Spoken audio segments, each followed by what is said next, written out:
Yeah, I got you. We're good. All right. Thanks.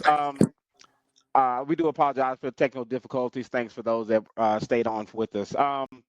We're talking about preparation. We're talking about physical preparation now, and everyone that's, we've been in the house, we've been cooped up for a long time. Even when we're able to work, um, during the fall this year, it became very difficult for us. Um, this is the opportunity now we have to actually really be able to benefit from it. So let's take advantage of it. Let's try to set some goals, set some weight goals, and maintain them. Don't just set them, but maintain them.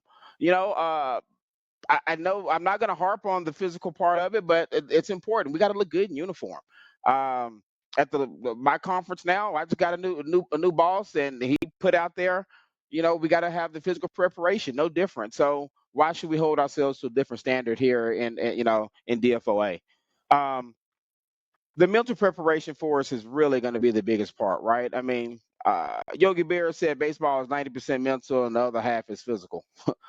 Yeah, y'all get it. I mean, granted, the math is off, but you understand what I'm trying to say. You know the game, and if 90% of what we're actually doing is knowing what's going on here, that definitely helps us when we're moving forward to try to make sure we make the right call. Um, we have, as a society, we have perfected all types of digital formats of meetings. Now we got Ring Central, we got Zoom, we got Hangouts, you got group FaceTime, we got Facebook photo, video, TikTok. I don't know. I'm sure you can do it on all now. But the point I'm trying to make is find a study group that's near you. When you find it, enjoy it and be able to really grow upon with some like-minded officials that are trying to get better, just trying to get you in the rule book. Those study groups, they start now. And they roll us all the way through. Watch film as much as you can. We're through a lot of the spring games. Most of them just finished. Ask coach, hey coach, can we get some of that film of that spring game now? Start watching it now and go back to last season. Um, just it doesn't matter what game you're at, if it's a DISD game or an Almighty Allen or Lone Star, whoever, Alito, whoever you work, find out if you can get their film. Xavier and those guys, they send it out. Most of the crew chiefs get it. It's a great way. It's a great learning tool. I can tell you from Pee Wee up to the NFL, film is your best friend. It exposes you, but it helps you learn as quickly as you can. Um, you know, uh, I'll breeze through these other ones. Most of us can't control, who we work with on a crew. I mean, obviously the chapter's made a couple changes now. Where now we only have a 1 year cycle. So if there's a personality issue, yeah, I get it. But when you're on the field, own your position. You own your position, you do it well, and you don't have to worry about those other things. They'll take care of themselves. Um, Leave your ego and your attitude. It says leave in the parking lot. I'm gonna type that up, man. You can leave it at the house. It ain't gonna do you no good out there in the field. Uh, oh, coach, you want a flag? Here you go. Leave that where it belongs. Make sure that you know the game and what's going on there.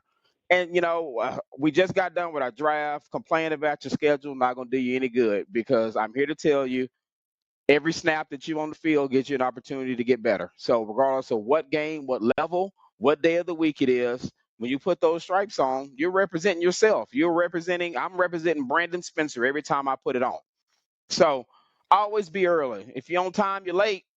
I've heard it, but one person, they used to say it to me all the time, is Charles Stevenson. That dude there, he lets you know you're on time, you are late. Uh, be ready to work when you get there. Remember, your first impression is key, both on and off the field. You only get one time to make it. So if you're showing up late to a field, coach is gonna look at you sideways. Um, be ready to work at all times. Be prepared in those, in the pregame discussions. Discuss that. Participate. Don't just be there and be a lump on a log, having your phone, wondering what's going on. If your daughter made it home safely, if you got that report in on time at your real job, you got to be focused when it comes time for that. If you know your position, that's great. It's even better when you know the other positions. And as a deep official, we have the opportunity to really shine in that. be as active as you can possibly be in your pregame discussion and in the pregame warmups. That's a good time to see see who the go-to receiver is. If it's the 6'4", tall receiver, how quick is he? Does he favor his left or his right foot? Talk to the punter. Hey, man, how strong you feel like your leg is today? The wind's blowing a little bit. Give you an idea to help you with punch. Those are things that kind of help you get through the next phase of the game. Couple of resources. I won't read them. You guys know where to go for a lot of it. We got the chapter meetings, obviously. TASO has really improved their website. They have a lot of good up-to-date things that are there. They just I put a 2540. It's from 2018, but it's a real good PowerPoint presentation that's up there. And I know we'll do one within the chapter as well. So make sure that you have that. Game bag, uniforms, that stuff. I mean, we know what to have, but I can tell you, if I'm working side judge, field judge, I always got a pump. Well, the back judge supposed to have it. Well, guess what? I still have one. I think it's a good thing to have. I'm helping out my deep official, but at the same time, it's not just the back judge. I can also help with that. So, we're now going to the digital age where everybody's now has either a radio or some type of a on-field device that they're using to communicate with each other. Are you the spare battery guy? Or if not, bring spare batteries. And just be prepared for those other things. So that's what these are just a lot of the things. Just as this makes you a better official, regardless if you're working deep, short, referee or umpire, it doesn't matter. These make you better as an official. We try to really look at a point of getting to the game site as early as you can possibly get there, right? So if you can get there an hour and a half before the game, that's great. 2 hours, even better. Gives you that time to desensitize from work. That lady that cut you off on 75 as you were trying to make it, and you cussed her up a little bit. Or whatever the case may have been, where you had a tough day at work. It gives you an opportunity to kind of desensitize, get your mind right, compartmentalize everything that's been going on, and move into the next phase of what you're actually here to do. Back judge, we always want you to test the 2540 time device. If you got a recorder, make sure that it's working, that it's operable.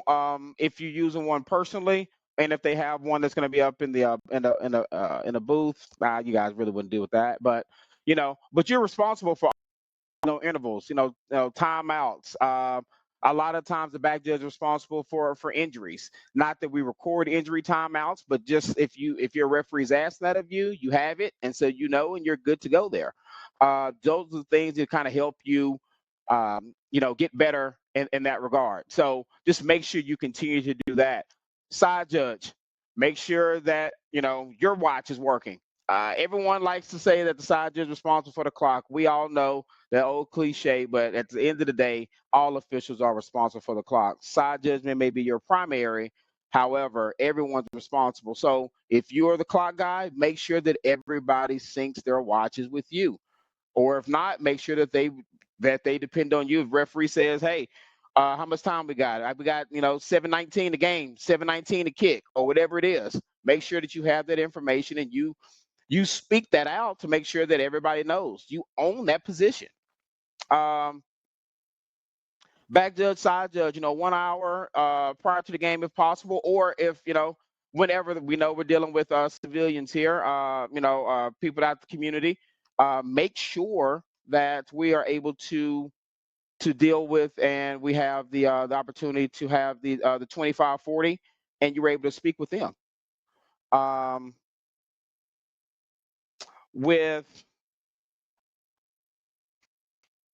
Sorry guys, I feel like my PowerPoint is not cooperating with me.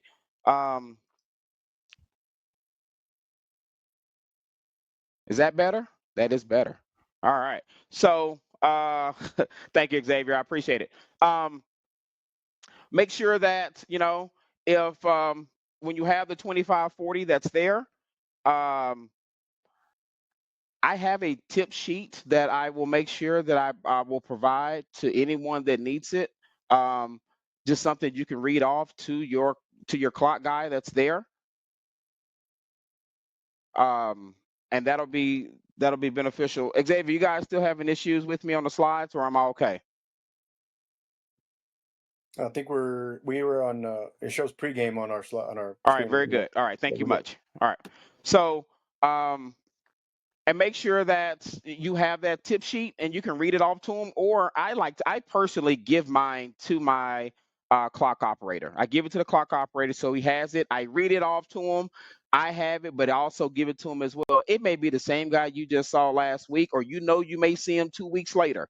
But if I'm giving him that same sheet. I'm not reinventing the wheel.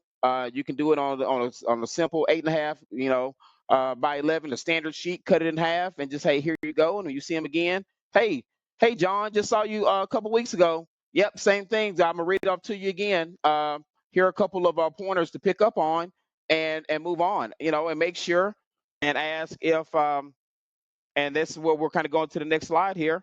We'll discuss if you had any issues. Were there any issues with the clock? Um, make sure they set the horn properly. Whatever your referee wants, how you guys want to do it, how you're going to run it as a crew, whatever your referees ask for you. Um, talk about if there is any play clock malfunction. What is the next protocol? Uh, can they hear the referee if his mic's not working? Are they at a good location, or do they have a backup for that? Those are the type of things that you want to work out in your pregame. And so in doing that, you'll actually know how to communicate with them. If they'll communicate with you, do they have a liaison on the sideline? Do they have uh, some of these stadiums now getting super fancy. They got the phones on the sideline. They can radio down, hey, clock's not working. Um, Back in my day, we would have to, hey, head coach, can you tell the offensive coordinator who's leaning over, hey, clock's not working? We don't have to do that anymore. I mean, it's 2021, things are changing now. So, but those are the things you want to make sure that we are doing properly. Um, discuss what's the proper signal, who to look to if we're going to go from a 25 to a 40 pump, right? If we've had a helmet off, or if we've had an injury, knowing the status of what the play clock's going to be. Those are the things that you want to discuss with. Those are things you want to discuss at that time. You want to do all this in pregame. Don't assume that they know it. Don't assume the clock operator knows it. Go through it with them. Ensure that you've done your due diligence and you've explained to him or her, whomever they may be, hey, this is what I expect. This is what my referee expects for the game, and make sure that it gets done properly. Discuss all the 10-second runoff scenarios that you may have. Um, I like to sometimes, it's I don't necessarily want to say quiz, but just walk through. And sometimes it's a quiz. A lot of the clock operators sometimes can be former officials or retired officials, or someone that's just done it long enough that they know, and just put them in a scenario. Hey, this may not happen, but what happens if? And talk about it. In a 10-second runoff. What will be there? And talk about timeouts. Those things. What's going to be the next step? How are we going to handle timeouts? Um, do we get a courtesy horn at 10 seconds, or whatever the case may be, or are we just coming back live? Make sure that they're on the referee signal, ready for play, and kind of go. And then also, obviously, at halftime, right? We letting the players clear the field, watch for the referee when he winds. Your clock should be synchronized with his. So just make sure that we're all on the same page with that. Um, Last slide for me, and then I'll let Albert take over and give a little bit of his insight. Y'all have heard my voice enough. But once you get on the field, walk out on the field as a unit. Conduct yourself accordingly. These are basic things that we kind of know. But as a deep official, you can make sure that this gets done properly. You referee and umpire, if they're going out together, that's great. Make sure that you're with another official. No one's going to come out by themselves. Walk and inspect the field. Don't just be there. I can't say checking out the cheerleaders, because that'll get us locked up these days. So don't just be there just looking around and chit chatting with the with the trainer that you knew from back when you were at Sprague back in '84. That's not going to do us any good right now. Be involved. Make sure you're walking around, seeing what's going on. We got lumps on the field. What things are going on here. So as you're doing that, you have found an opportunity to work with each team. I like to run a couple plays with them, right? So if they're going through their shell offense, I'm in my position. I'm 20, 25 yards deep if I'm back judge or side field judge, and I'm just running the play as if this was game time, getting familiar with it. Um, observe the quarterback, receivers, kickers, punters. We kind of talked about that. Just make sure you're doing that. And lastly, which is probably um, overlooked, and I'll let Albert kind of speak to a little bit more, but make sure you know who your ball personnel is, and not just knowing them, but being able to walk through the procedures that you want done when you're kind of doing it. So, AB, I'll pass it over to you, brother. Yeah, absolutely. Great segue with your ball people. I mean, I'll try and keep it as simple as I can. I'm not going to read everything to you. I'll just say, and Brandon and Xavier and Anthony, and Flynn, thank y'all very much for allowing me to be a part of this, and everybody that's joining. I really do believe DFOA has some of the best training out there. You see that in the product of the officials that we've churned out through the years, and I'm really honored to be a part of that. So before I get into saying anything, I just want to tell y'all, thank y'all. I'm really grateful for everything that you've done, and humbled to be a part of it. And then just to encourage everybody else, take advantage, because it's all out there for you. So I think once you benefit from it, it's really your responsibility to make sure you're trying to pay it forward. So I'm gonna do my best here to do the same. So getting into ball personnel, just try to be as professional as you can and clear as you can, right? So some of the main things, especially with your high school games, sometimes you got people who have done it for years and really know the routine. They know to stay out of the way when the ball is live. They know to look for you when the ball is dead. They know not to throw the ball to you right away, because you probably got part of your pre-snap routine, which we're going to talk about later, that you're going through. Those guys and girls make your game go a whole lot easier, right? Then you got some who if you're doing it long enough, they're trash talking on the side, on the visitor sideline. They're trying to play in the game. They're scoring with you, or scoring with the player. I don't know if y'all remember seeing that a long time ago. Some Auburn ball boy went viral for running down the sideline on a long touchdown score. So yeah, if you got some people who are really not paying attention to the role that they're playing or that they're supposed to be doing to help facilitate the game, it can be a little bit more difficult. So a couple of key things: just make sure they understand the expectations, right? Make sure they understand, hey, I need one by the short flank, one by the deep flank, ready, not on the field, but ready, ball in the air, ready to throw to whoever needs it. Help them understand the differences between a short play at the line of scrimmage person's feet. Yeah, you're going to be coming in looking for the ball, as opposed to an incomplete pass. The ball's going to go back in from the line of scrimmage. Probably one of the main things, though, is for you, they can't play without a football, and the football is not your primary responsibility when the ball is dead. Your primary responsibility when the ball is dead is making sure those colors separate. Then go look for the ball, get it in. If you're running things efficiently, if your ball person is ready, they're going to get you the ball when you say ball or whatever cue you told them, when you put your hands up looking for it. But the easiest way to find yourself in trouble as a deep flank is you got a player going to enemy territory on your sideline. You run up to the bottom of the numbers looking for a ball from your ball boy, and this player is over here getting assaulted in the enemy bench because you didn't go in there and get them. So be professional, be clear and concise, give clear directions on when you expect the ball and things like that. But probably most of all, don't get preoccupied with the ball, because they cannot play without it. So get it when you need to, but don't be in a rush. Don't be in a hurry. You can go to the next slide.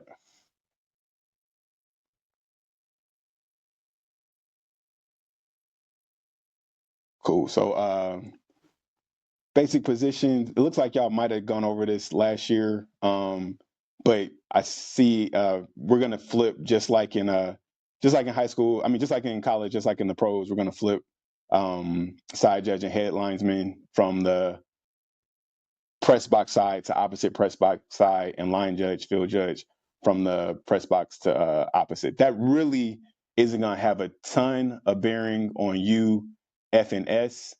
B's, I know that can be a little bit confusing if you're used to the line judge being on the press box side the whole time, but we've changed that for a little while now, so we should be pretty used to that. But just remember, instead of thinking press box, just think where's your L, right?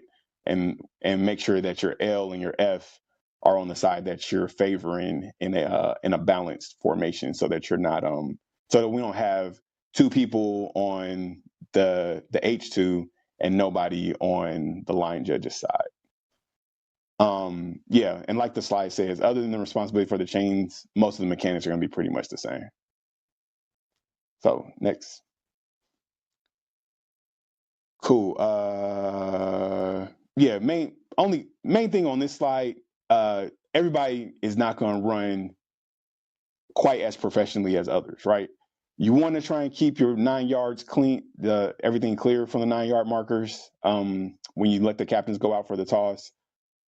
The main thing though is don't let anybody intimidate or start any stuff by running maybe a little bit further inside, especially like it's homecoming or it's senior night or something like that, and things are running a little bit long. Team might come out a little bit late, and during the coin toss, the balance of the players might be a little bit inside. Make sure you are between them, right? So if they come out a little deep, make sure you get in between them. Don't get overrun. But at the same time, don't be too technical.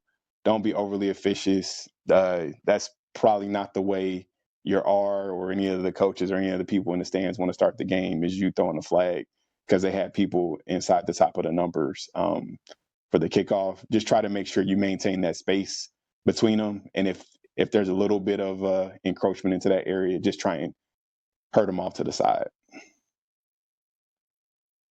Very true. Great point. Yeah. So, and that's what I meant by intimidating. Somebody comes out with like an axe, a baseball bat, or hammer, or something like that, some type of prop, and they're wielding it over towards the other sideline or trying to act like they're intimidating somebody.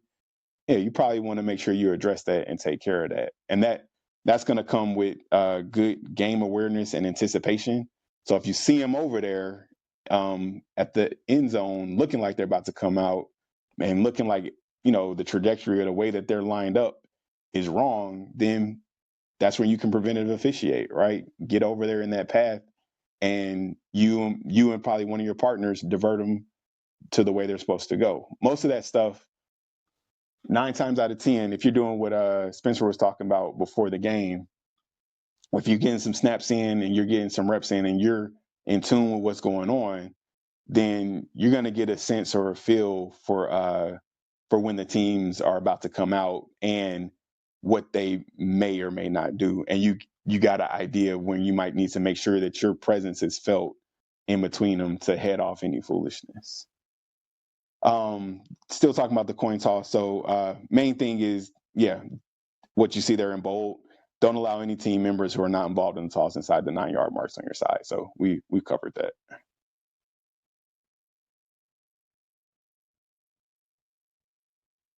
And Spencer, I don't see the numbers. I don't see exactly which one I was supposed to stop on. Is this a transition to Flim, or is it still me? Still you, last one. Oh, okay. All right, cool. All right. Free kick. So kicking off from the 35, or actually from the 40, I'm sorry. Kicking off from the 40, you got the 2 and 3 from the sideline. And also you want to make sure, so on free kicks, you want to see that ball go off the tee and make sure it's going like deep before you turn and run, right? So make sure they kick it from the tee, make sure it's going, and then let those kickers pass you before you start drifting downfield. So say you had, kickers A2 and A3, and they're if you say you had kickers A2 and A3 and and they just fire off down the field, well, you don't really want to be running in front of them, because if B 2 and 3 engage them right at the 50-yard line, well, now you're looking back through that block in your straight line. You really can't see what happened. So let them get to a position where you got a good view between when those players make contact and when the return's probably going to start coming back your way. So we know just from experience, those defenders are probably going to retreat about 10, 15 yards. They're going to turn, they're going to set up and block. So that's where you want to be settling down, try to get still and see what happens on those first couple of blocks. And then as the match starts to progress back towards you, get in your back pedal just like normal and get to that goal line.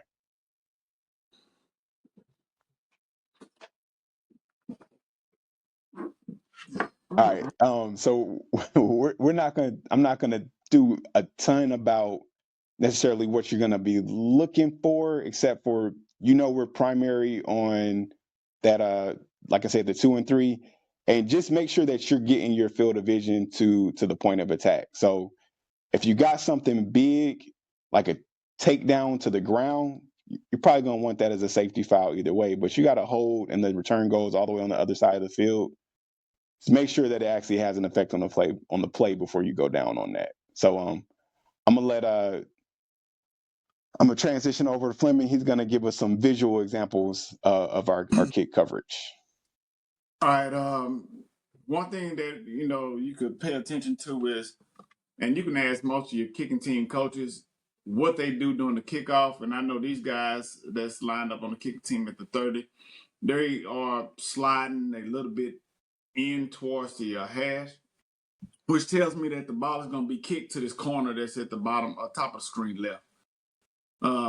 But usually what happens on kicking teams, your outside guys, number one, we call them L1 and R1, which is the guy that's standing right outside the hash and the guy that's near the sideline at the top. They're usually your safeties. So they're only going to go down so far and they'll drop off. Your number two, L2 and R2, those guys are usually what you call the enforcers. No, up here, there you go. That guy and this guy, no, go up on the opposite side. Kicking team, go up. Yes, him. Those are the enforcers. And they usually try to force everything inside. And usually the guys that's going through the ball is the guys in the middle, which is R and L3 going in. Those guys are going to the ball. That's not always an absolute, but usually that's how kickoff coverages are determined. So for the side judge and field judge, what you want to do is let the ball, see how the ball is kicked, whether it's kicked into the ground, if it's kicked into the air, if it's kicked deep, so on and so forth. Let those kicking team players pass you. And usually what I try to do is pick up the receiving team guy that's going to be blocking R1, R2, or R3, or L1, L2, or L3. So go ahead. Do you mind explaining to them the L1, L2, L3? Okay. So if we are facing the same way, I guess this is the umpire, or this is the center judge. The center judge is facing downfield. If I was to start to his left at the very top, that guy at the very top would be L1. L2 is next, L3, L4, L5, and then you have the kicker. And then the opposite of that is going to be R. R1 is outside, R2 is the second guy, R3, R4, and R5 is guys close to the kicker. So that's how we number the guys, so we know who to pick up and who to watch as they go down. Be honest with you, the kickoff game is something it doesn't happen a lot, but it looks like a bunch of ants moving around. So the best thing I can tell you to do is once you get your L1, L2, you know who those guys are, who they blocking. I would identify the guys that's in my zone. As we can see, the guy that's standing at the 40, no, that is the 37 at the bottom. That was our R1. So you see, he became the safety. The guy that's next to him is about the 34. That was probably our R2 and then R3. And those are the guys that's going to the ball. And that's where most of your action is going to come when it comes to kickoff coverage. So those are the guys you want to focus on and the areas you want to focus on. As you can see, there's nobody outside the hash. So we don't need to focus on anything outside the hash. You know, my standard saying is if you're here to watch the game, you need to buy a ticket. So you need to officiate ball. You need to go find some action. Go find work is what we call it. Find some action that you can officiate. And so for the deep wings, we would be in this area where the guys at the, him at the 34, and then at the top, since the return is coming this way, we would want to be aware of those guys in that cluster outside the hash to the numbers. Because your back judge and your umpire is going to come in and they're going to take from the numbers over to the hash, and the same thing for the umpire that's coming in from the bottom. He's going to number over to the hash. So you can overlap coverages in that area. Go ahead, Brandon. And these just pictures, right? Okay. Yeah, the films. You have the film coming up. So I will say, side judge, field judge, count both teams before kickoff. Don't allow a team to kick off if they don't have 11 players on both sides. So count them up. They need to get somebody out there, get them out there before a referee blows his whistle. All right, this is a little bit further down the line in the play. Side judge or field judge, if you're at the top, you would probably be watching the guy that's probably about the 24. Yeah, that's where you're looking. A deep wing on the face of the screen on the right. As you can see, those two outside guys are basically running in space. They're not being blocked by anybody. So I would transition into that group of guys right there. So you're looking for opposite color jerseys. Then the other thing that you always want to do is know who is going to commit the foul. In this case, once the ball is kicked, I'm always putting in my head white foul, which means the team in white is the one that's more likely going to commit the foul outside of something that's a safety foul, blow to the head or somebody throwing somebody out of bounds for the kicking team because they're upset.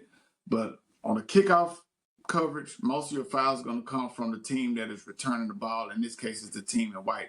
So to keep those guys clear in my mind, I go white the whole time.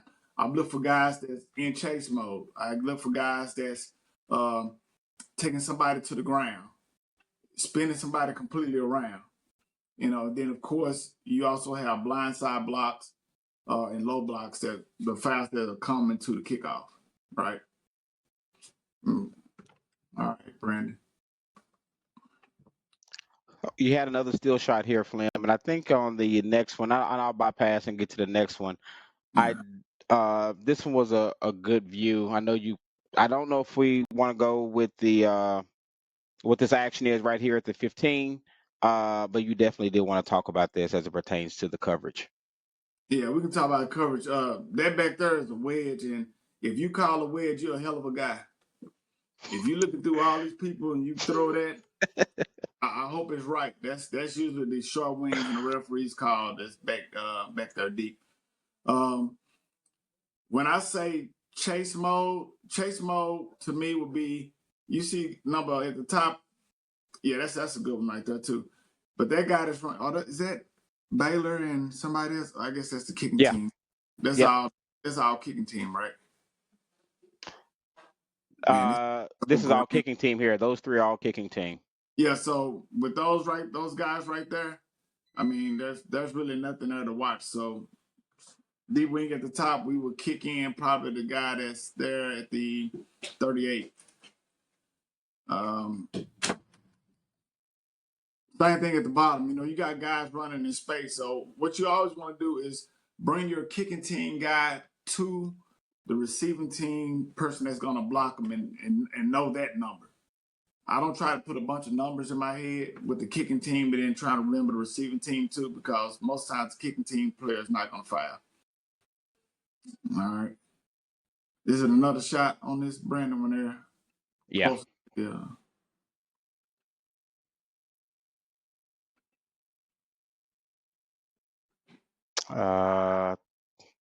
This was the last shot here, Flim.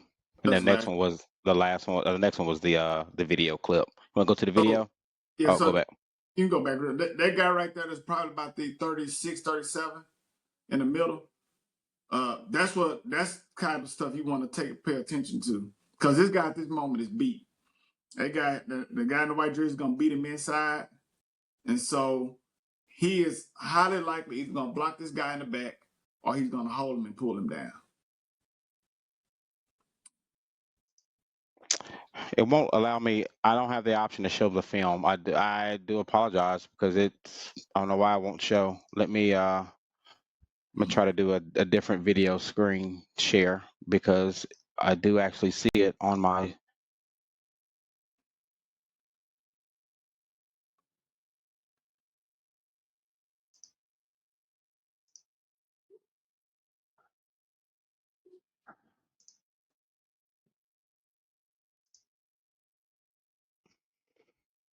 Is that playing? Yeah, it's playing. It's playing, but it's awful small, Brandon. I don't know if you can make it full screen or not. Thank you.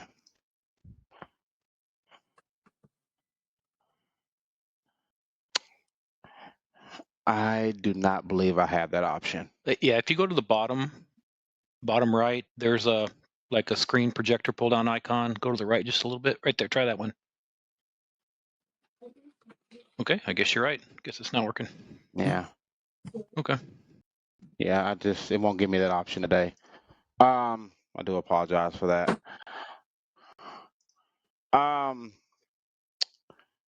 Let me get back.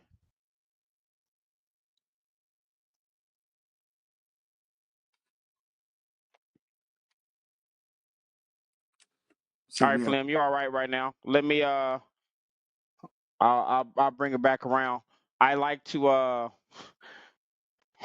in our pre-meeting with Flim, he's the funny running thing with him. He's like, man, I'm trying to forget y'all's rules, and I get it because he's dealing with some Sunday rules, and they're totally different from what we have on Fridays and Saturdays. So, I think that what's always overlooked is the importance of the deep official, and I say that because I'm a deep official. But at the same time, I truly do think that it's something that's missed. Um, I think that it's very important that we get into and we have a pre-snap routine.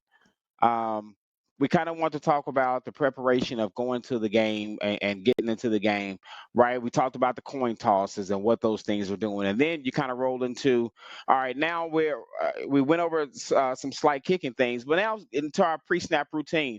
And let me be very clear. In conversations with Xavier and Ricky and Rory and those guys in the leadership roles, they felt that the adjustment that our deep wings have had over the last 3 years has been tremendous. That's all in a test to you guys really taking this craft and really trying to perfect it and get better at it. Doesn't mean that we were where we want to be. However, you guys have really taken it. You've shown not only the chapter, but you've shown the state of Texas, hey, this is what we want. This is what we need. And you guys are getting better at it. I went to a number of games last year where you can see the communication, funny whistle coming in, getting, clock adjustments, making sure that yardage has been marked off properly. To me, to all of us, that is a sign of a phenomenal deep official. You're staying engaged in the game. But that starts off right with our pre-snap routine. It's some type of a habit or a sequence of actions that doesn't vary, right? So regardless of whatever your pre-snap routine is, just do it and be consistent with it, right? So some count to 11, they go 3 3 3 2 or whatever, some count by twos. Those that count by one, you might want to step up your game a little bit. However, no harm, no foul. If you want to, If you want to do count by one, count by one. I mean, I'm not going to knock you for it as long as you get to 11. Get there as quickly as you can. And you also want to notice, whatever substitutions you have that are there, right? So, the synonym for that is procedure, pattern, program, regimen, method, system, groove. You get into that flow, you get into that habit, you get into that pattern. Those are the things that's what a routine is. So, I mean, if you're going to achieve excellent and big things, you develop habit in the little matters. I mean, and that's where it starts. As a deep official, that's where we make our bread and butter, and then it really shows as you go through your everyday with that. Document your routine, write it down. Put in your phone, your tablet. I don't care how you do it. Just make sure you do it, and you do it to where you're comfortable with it. And as you do that, work through your routine. So when you're reviewing it, when I'm watching film of myself in the games, I try to see where, okay, did I come out? Did I signal? Did I give an iron cross or whatever? Where was my attention? Why did I get to my 11 so late? Why did I signal my 11 so late? Or why was I so early? How did I get to it? Those are just the things that you kind of want to work through. But in doing that, you got to finish the previous play, right? We've had a straight up run play up the middle. Yeah, those are the easy bread and butter ones. We do our accordion in. Yes, I don't know if the mechanics manual still calls for it or not, but I'm gonna tell you the manual of Brandon Spencer still calls for an accordion of some fashion. I think it looks good as a deep official. It looks good as showing presence. You're not sitting there 22 to 25 yards off of a play and you're not engaged. You're showing a presence. Your stripes are speaking. And when that comes in together, it looks uniform. That's what we're there. It looks uniform. You come in and you come out. When that play's over, immediately my eyes are going to glance up to the play clock. I'm gonna check the play clock, see is it rolling. I'm gonna check the game clock, see if it's rolling, and I'm dead ball officiating. Um, Albert spoke to it earlier, right? So ball mechanics. I'm not getting a ball. Darn a ball right now. What I really want to see is I want to see green go with green, white go with white. Once I see all that, then I'll worry about turning around, seeing if I need to get a ball or whatever the case may be. But if I'm finishing that play, I want to make sure that there's, nothing stupid that's going on. 65 been getting drugged the whole game. He been on skates, as the D lineman's play, saying now he finally gets an opportunity. He's definitely gonna try to sneak 75, who've been putting him on his rear end the whole game. He gonna try to sneak him. That's what I'm there for. The umpire, he doesn't see it. He's getting the ball. He's spotting it. That's when we make our money. We dead ball officiate. We make a killing doing that. So those are the things that I would like to see us as as deep officials, not only do but get better at, perfect. And you want to be a game changer. Those are the ones that continue to not necessarily just keep you keep you employed, but man, it looks good to your crew. It looks good to the chapter. And your other deep officials are able to ride with you on that. So make sure that you continue to do the dead ball officiating, and then you worry about a ball kind of rolling to your ball mechanics. Hey, Brandon, real quick. As a deep official, I don't buy into that theory. We only got one guy. The difference between a police officer and a state trooper is that we don't write parking tickets. Everything we do is big time back here, and you got to be an athlete. So, but I will say that dead ball officiating is where we make our money. And another thing important that I heard Brandon say is finish the play. Finish the play even counts when you have a flag that you've thrown. If you need to mark a spot, if it's a punt play, you need to come in and mark a spot. Mark that spot first. Guess what? That flag is not going anywhere until you make the announcement. So you need to finish the play. Always finish every play as if you throw a flag, finish the play as if there is no flag. And then I heard somebody ask about what is accordion. It's basically just you moving in and showing presence after a play ends. But also you have to know your team. If your team is one that runs no huddle and they snap the ball quick, there's no reason for you to go in and show any presence because they're steady moving. So it may not be a need to accordion at that time. But if you got one of those huddle up teams and after the play, number 24 want to tell somebody how great he is. You want to show your presence and get in there and just like, hey, we're going to play football today. No talking. Talk to your teammates. All right, Brandon. No, great points. And those are things that we'll go into a little bit more depth on. But I mean, those are phenomenal points.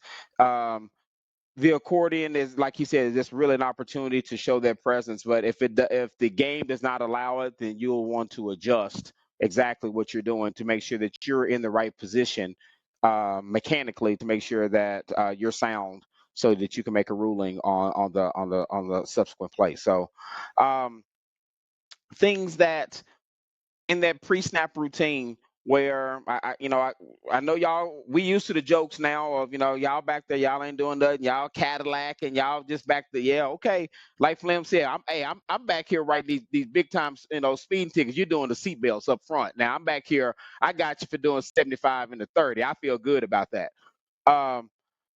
As we're doing that though, All I right, man. pre-snap. Ease up on the short plane, guys, man. Come on, man. Come on. Are you still on the call, Xavier? I couldn't get rid of you. Oh yeah, you are deep. You're deep by heart. I know this. I Jokingly thought saying, it was all athletes on this call. I didn't know we had wing people on here. guys, we talked about checking the game clock, checking the play clock.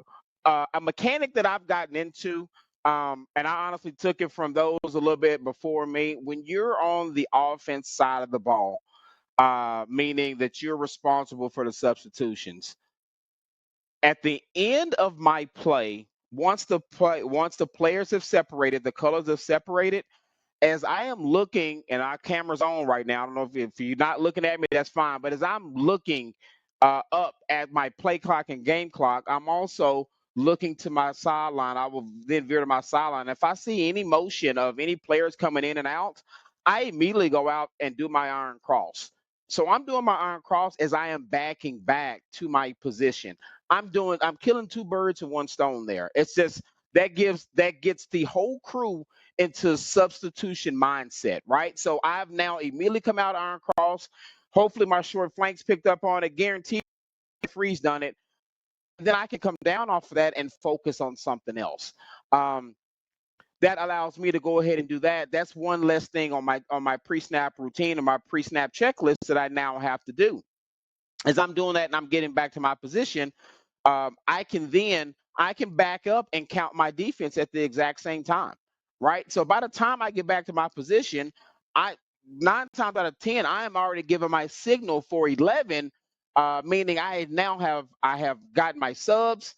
If I have subs, and I've already counted my 11, so my other deep officials can then go ahead and be in midst of their pre-snap routine as well. My back judge can now, confirm with both myself and my field or side judge, and we're able to kind of go down at the same time. I'm able to go ahead and switch my down indicator. We're doing a lot of things that as we're back there where it may seem like we're not doing anything, but we truly are. Being aware of, was that a short game? Was that a long game? Now I know that we're going into second down. It's 2nd and 9. It's a strong possibility they could want to throw here, right? So now I went into down the distance and situational awareness. Or, is it third? Is it third? And I've now got the 6'4" receiver that I saw earlier catching all the jump balls because my pregame routine, I was already in tune. Now I've transitioned that to the game, and now my pre-snap routine now has me thinking, okay, there's a possibility. And even if I don't have the 6'4" guy, I'm thinking of, okay, there's a strong possibility that could be coming to my receiver. I think that on every play. But I'm definitely going to think of it in those down a distance or those situational type plays. I'm immediately going to identify the formation and get to my key. FNS, your key is going to be the number one receiver or the furthest receiver that's outside, which will be 1, especially press coverage.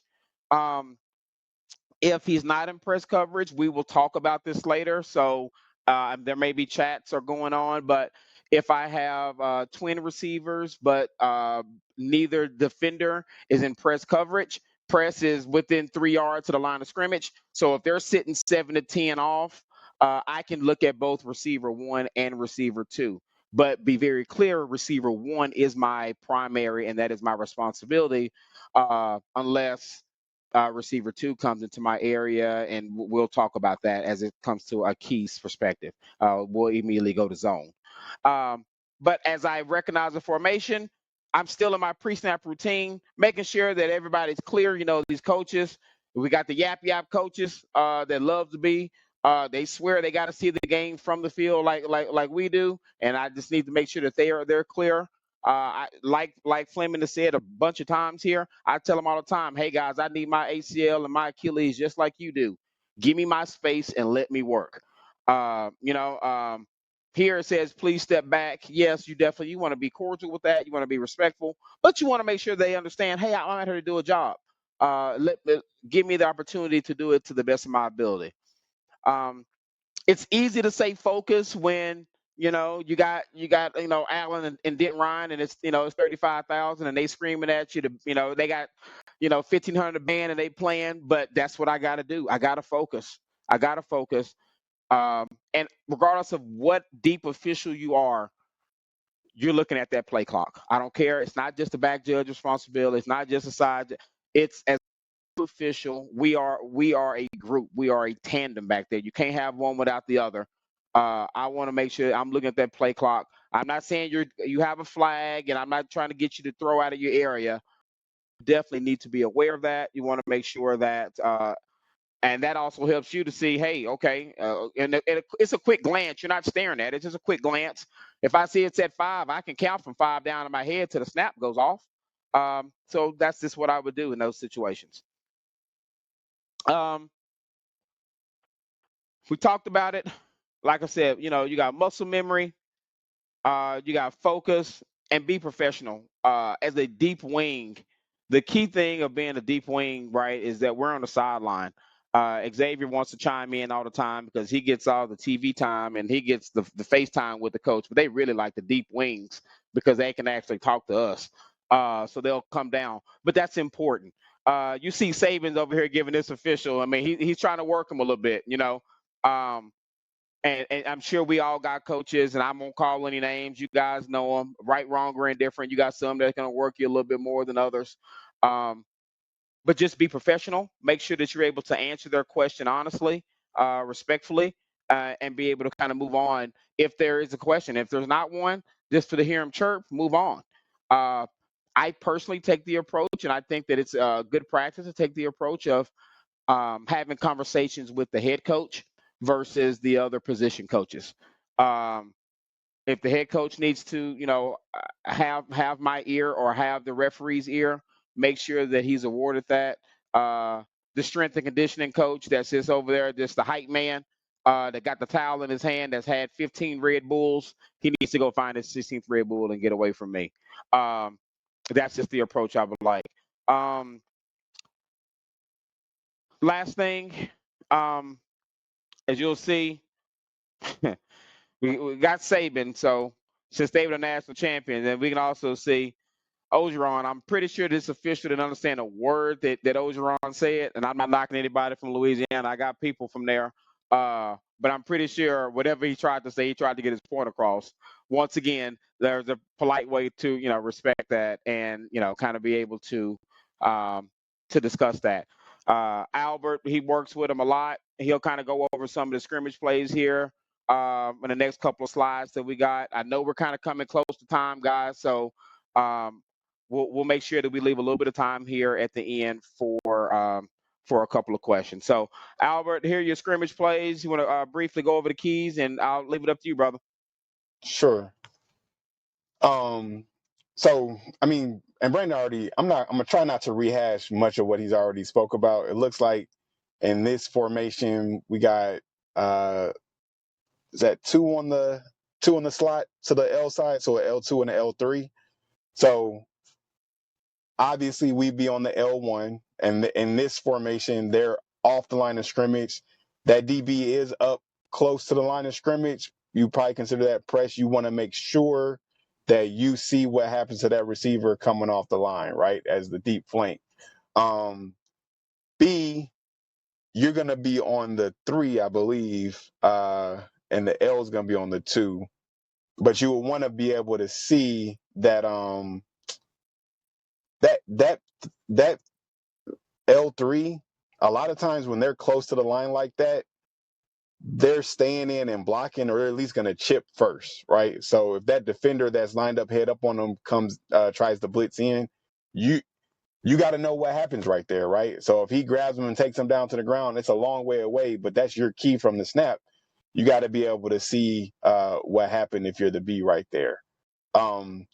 It's I'm not going to say it's unfair, but it is pretty demanding on the B. You also got to be able to see that if that L2 comes into your zone real quickly, which if you notice the L2 is on the line of scrimmage, the L1 is off.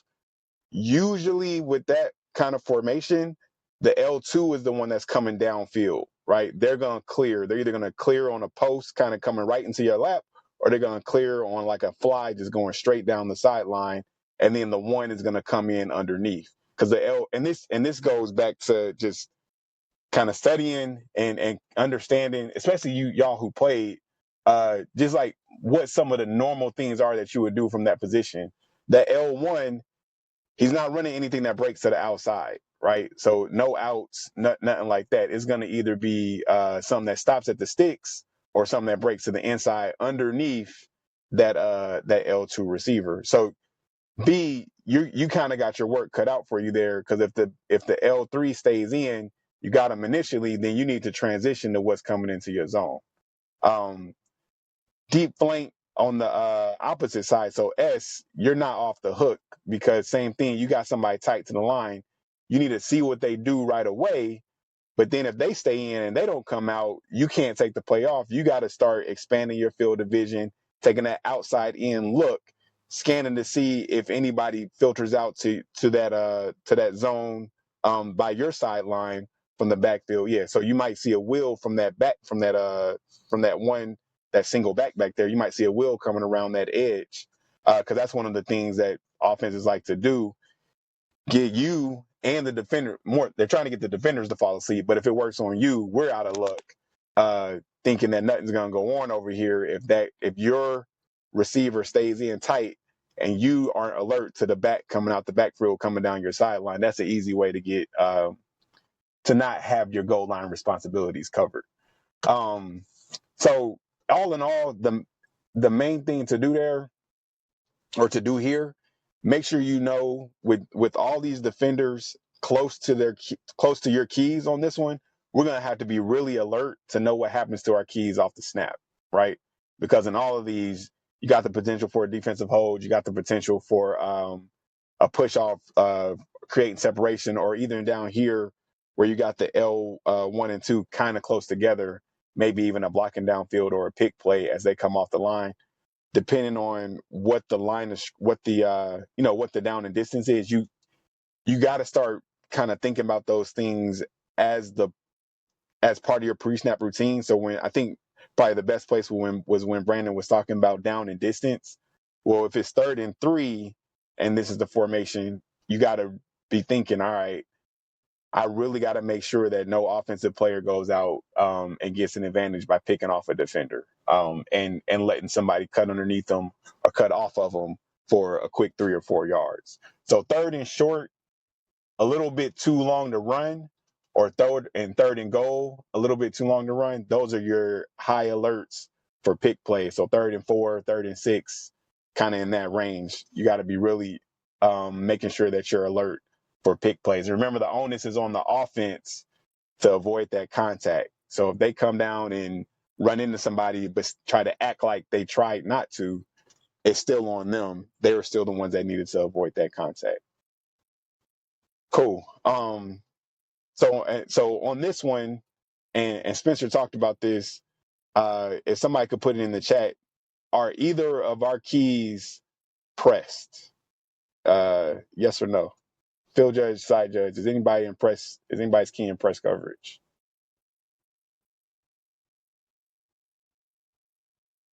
No. Yeah, exactly. No. All right. So field judge, this would be a real good opportunity for you to kind of get a feel for how the play is going. From the angle that you're going to be, you can see really clearly into that tackle and see their stance and see what it looks like they're about to do, right? And at the very same time, you can see what your key does off the snap. Same thing, side judge. Your key is 9, almost 10 yards off of the receiver. Same thing, looks like back judge. Same thing on that H2. There's nobody within almost 15 yards of him. So everybody, all the deeps on this play, you really shouldn't be fooled by any action that happens, because you're going to be able to get a feel or a sense for how the play develops before either of your keys are threatened. So at this distance, if the defense stays with what they're showing, probably going to take at least a second, maybe a second and a half for them to close that distance. Now, Fleming actually taught me this. Most of these plays last 3 to 4 seconds, right? So you got to be able to be laser focused and process what to focus on probably 3 or 4 times in the course of a play. So when this snap happens, you probably got a little bit longer to take a glance at the tackle to see what they do. Do they pop up and back up? So you know it's a pass, and then you can come back and get a little bit more honed in on your receiver. Are they digging in, head down, trying to get downfield, or are they already kind of trying to sway their shoulders to get their defender off balance, right? And then once they get to that mesh point where they're up close to that defender, all right, what are they going to do? So if you look at the L1, the field judge's key, like we said before, unless they do an inside stem, and by stem I mean like unless they kind of break to the inside when they come off the line, there is very little chance that they're going to run anything that breaks to their right or out to the sideline. So, and you see that defender is kind of setting up for that. They're sitting on their inside. So that defender is a little bit inside of the L1, because more than likely that's where that receiver is going to try to get the advantage. They're either going to try and cross back over him to get back to the middle of the field, or the defender is going to try and use that sideline as an extra defender to make it hard for that pass to get in there. So as the field judge, if I see this and I'm paying attention and I'm on my stuff, I know that the biggest potential for a foul on this play is if that receiver tries to get over in front of that defender before the pass goes in. This still me? Spencer? Yes, sir. Yes, sir. Okay, Sorry. all right. Oh, no, cool. All right, so so now we got a balanced formation. Again, I won't quiz the audience again, but again, no press coverage. With the spread out formation, a lot of times when you only got one back there with the quarterback, or say you had say this back goes in motion and now you got 5 out or 5 wide, you gotta bank that in your you gotta register that and know that ball's probably gonna have to come out real quickly. Again, with no press coverage and the ball has to come out real quickly, you're looking, this is probably gonna be more likely gonna be dink and dunk. Now you anticipate, you don't assume, because that might be 5 studs up there, and if they only rush 5 and drop 6, that protection is going to hold up, and that's going to give them enough time for a double move or for a longer developing route. So you anticipate so you don't get caught off guard, but you don't assume, because we know what happens when we assume. Any questions on this one? Slim, you got something?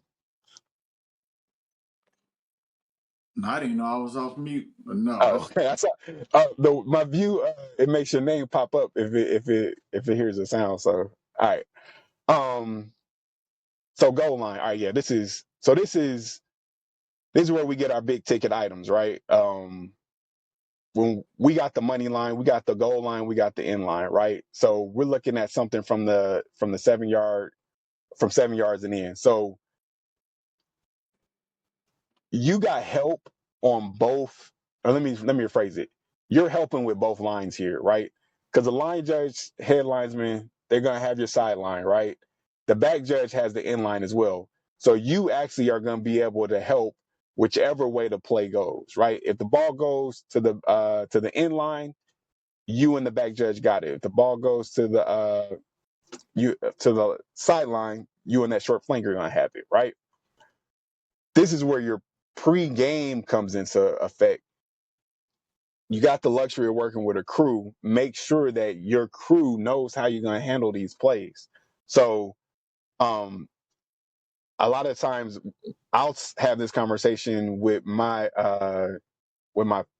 short flank that if I can see both the feet and the football, meaning the on a catch incomplete play, say we got a toe drag with somebody going to the ground. If I got all those elements, the feet and the ball, then I'm going to be pretty confident in what I have. I'm going to still look to them just to make sure that we're communicating. And if I got something that they don't, all right, we're going to talk about it before either of us signals. And y'all are going to have to work. You're going to have to work out with your partner how that's going to look the best. But I can tell you for sure, all parties involved want you to get it right. So it's better to take your time, try to go slow, try to process it, and then come out rather than rush.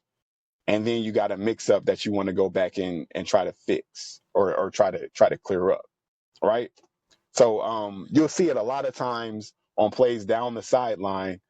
The field judge or side judge will point at that short flank just to confirm that nobody went out of bounds or like on a run down the sidelines, and then they'll go up. You can do the same thing on a catch incomplete in the end zone. Just look to make sure that your co-official that you got it boxed in with, that y'all are on the same page. Sometimes it's gonna be you all the way, and they'll just kind of give you that nod or that look, like go with what you got. Sometimes they're gonna make sure that you're sometimes you got information. Come together, quick conference on what you got, not a long conference, right? Nobody really wants a long conference, but a quick conversation on what you got, come out, make a unified decision. Let me see what that question was. Field judge, side judge position at the end line, the show's position. Okay, so I didn't say anything about that, Rick, because I don't want to say anything that's not TASO mechanics. But I would not sit up there. But I'll defer to Xavier and TAS and chapter officials that's on the line just to make sure. I think, and Albert, and I think that's a great way to kind of, pass that. I think the position, like for me personally, my position actually changes depending on the setup of the play. If I got a tight end, and he's tight, um, I would line up 45. But if I have a wide out that's stretched on the other side of numbers, I may line up straight line on the end line. Everybody doesn't like it that way. That's just me personally. Flim and I went back and forth with it. We've talked about and just other deep officials. We all kind of talk about it. Get where you're comfortable is what everyone's going to tell you. Get where you're comfortable. And you're not moving. That most importantly, where you're comfortable and you're not moving, and you can be mechanically sound on the ruling of the play. I know Flim came off. He probably got something to say. Let me hush for a minute. You ain't got to hush. Your mechanics about to change next year, though. That's all. That's nothing big. I would suggest get a 45 angle on the back of the I guess back pylon if you're on the end line. That way you can adjust either way depending on what is offered to you. I mean, you may have a hand that comes and he goes flat for that back pylon. You can always, move and look straight down the goal line. I mean the sideline. Or if he runs across the back of the end zone, you can always adjust and look straight down the end line. So Brandon likes where he's positioned now, but just letting you know his position is about to change. A little bird told me. I do. I'm in Rome. I do as Romans. Guys, we're getting a little pressed for time, so I did want to finish our last slide. It really is our last slide, and some of this will be repetitive, so I'll be short and sweet. We talked about, AB just spoke about it, having that verbal communication or even that eye communication with your short flank. I as a deep wing, I want to be sure that I call my deep wing or my short wing by name at least once a series. And I know it sounds simple, and I don't always get the response back, but sometimes I mean it could be as you're reading here, hey, John, second down. John, second down. So that keeps him engaged. That keeps him in the game. That also gets a rebuttal back to me. So, and I might not get it every single time, but it may be later. Hey, Brandon, I heard you. Yep, second down. I heard you. And I know that sounds like, well, why is he telling you 4 plays later? He's just letting you know that, hey, I am acknowledging that you're there. I think that's extremely important. Just make sure you stay engaged in the game. But work as your crew works, and if that's not how you and your short flank want to do it, then that's fine. But know when you're out there on that island by yourself for 150 plus plays, like we talked about, strong possibility you're going to need that same interaction back as well. And so if they're doing it every now and then, that helps keep you engaged. I've said it a couple times. Everybody say we only watch one. We only watch one player. I jokingly tell them, hey, I watch 2, so that leave me alone. I got a defender also on my wide receiver. Y'all think I'm only watching the one? We know that we do more back there, but just keeping it fun and keeping it light. Flem's talked about the dead ball officiating, and I can tell you that, and he'll probably speak to it on our next breakout. Things that helped separate him as he moved up through the ranks and just got as better as official was his dead ball officiating. His accuracy on DPI and DH and all that was already there, but that dead ball officiating really changed the game for most deep officials. So continue to try to get better at it. Make sure that you see the whole play, the whole action, and get better at it. And then lastly, guys, with your, you can preventive officiate everything that require a flag. You can, get a player, if you got their name, call them by name, or, if you got, their number, cut that out, man. Come on, get onto your sideline versus throwing the flag saying, hey, man, I told you. Way to kind of do that. And if you can get an opportunity to talk to both of those players, if you see a little scuffle, not a fisticuffs or nothing that's warranted of a, get both players there at the same time. So, let your stripes speak, guys. Everything does not mean you got to come in, whistle, tweet. Your presence sometimes will just make colors separate. They see you there. You don't have to be 6'5", 250, and in the gym every day for them to run from you. They if they respect the stripes, they know what's going on. That's there. And last thing I'm gonna say, guys, is don't dwell on the past play. You got to keep your head in the game. You got 150 plays plus that are out there, but we probably got 4 or 5 key plays that we really got to hone in on. So, thank you, guys. I know we went a little bit over. We had a slightly technical difficulties. Short wing that pushed the button or something. Xavier Velasquez, I won't call him by name, but I do want to open up for anybody have any questions. I know the chat was kind of rolling as we was going. Does anybody have any questions they'd like for any of us to answer before we end the training today?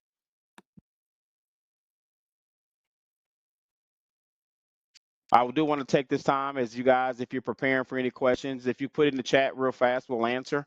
I want to thank Albert and Anthony for taking some time out of their day this evening to help facilitate this with us. So, we love to do it. This presentation will be sent to Xavier. Was there a question in the chat? No. This presentation will be presented to Xavier so he can share it or post it or do whatever he wants to do within the chapter, so you guys can have it. And we look forward to doing our second training, our deep training number 2, whenever our scheduled time comes up. So thank everybody for joining us, and y'all have a good evening. I appreciate it, guys. Hey, I want to also thank Fleming and also Albert and Brandon. Thanks a lot, guys. This is always good for the deep officials to get in some work because we know that you guys need it.